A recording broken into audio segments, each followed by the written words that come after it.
possível dois elétrons se atraírem?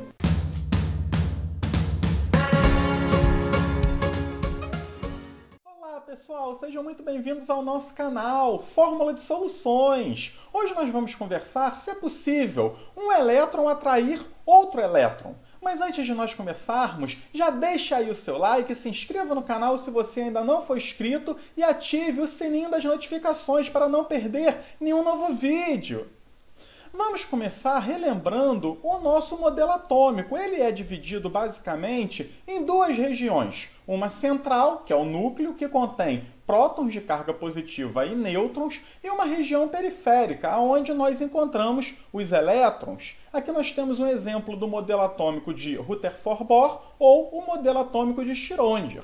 E eu aqui também queria rever com vocês a análise das cargas elétricas. Nós sabemos que partículas de mesma carga, seja positivo, positivo ou negativo, negativo, elas se repelem. Nós temos uma força elétrica de repulsão se as partículas tiverem a mesma carga. Já se partículas têm cargas diferentes, por exemplo aqui um mais e um menos, essas partículas vão se atrair. Aqui nós temos a fórmula da força elétrica e no caso que nós estamos analisando dois elétrons, nós temos a segunda situação. Elétrons seriam partículas de carga negativa cuja tendência pela análise das cargas é de repulsão. Então, pela análise das cargas elétricas, elétrons não poderiam se atrair.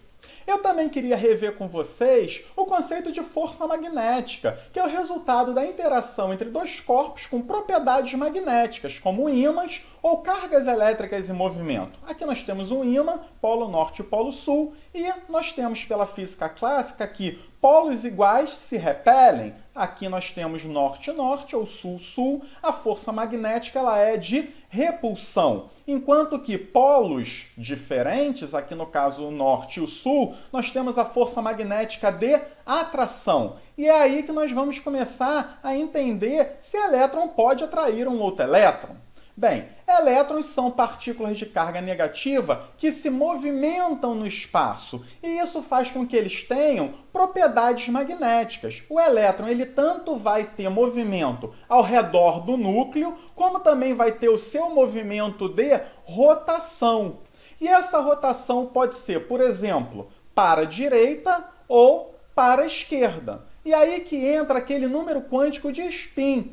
Rotação para a direita, aqui é uma convenção, pode ser mais ou menos meio, só que tem que ser o sinal oposto da rotação para a esquerda.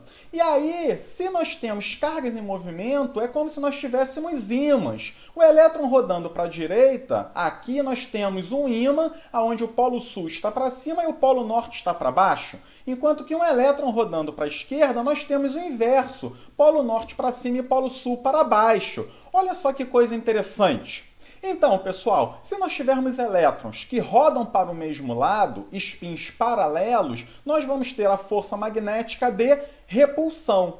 Agora, se os elétrons tiverem spins opostos, nós vamos ter uma força magnética de atração, porque cada um vai funcionar como um ímã e o polo norte de um vai estar sendo atraído pelo polo sul do outro. E aí nós então podemos responder a pergunta: quantos elétrons cada orbital pode conter? 2, desde que cada um tenha o sentido de rotação oposto da do outro, que aí a força magnética vai fazer essa atração. E é assim que um elétron pode atrair um outro elétron. Eles têm que ter sentidos de rotação opostos. E quando nós falamos de distribuição eletrônica, nós logo lembramos 1s2, 2s2, 2p6 e assim sucessivamente. Se nós formos colocar em um diagrama de energia, nós aqui temos o orbital 1s com 2 elétrons. Percebam, uma seta para cima e uma seta para baixo. Por que isso? Para mostrar que o sentido de rotação do elétron ele é oposto, um em relação ao outro. Ou seja, tem a força magnética aí atraindo os elétrons. 2s2. Quando nós vamos preencher o orbital 2p, primeiro nós vamos colocar um elétron em cada orbital. Por quê?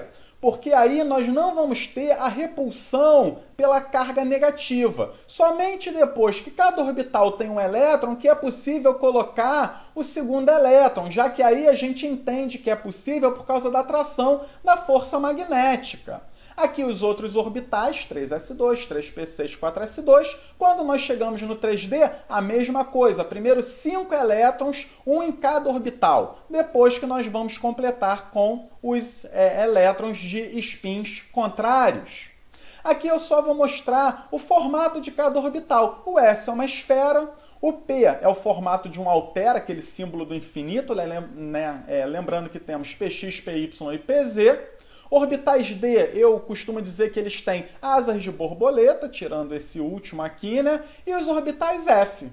Cada uma dessas figuras pode acomodar até 2 elétrons. E aí, pessoal, ficou alguma dúvida? Curtam aí a nossa fanpage, comentem e compartilhem o nosso vídeo. E lembrem-se de se inscrever no canal do YouTube, curtir o nosso Instagram e o nosso Facebook. Um grande abraço a todos, pessoal! Vamos às aulas!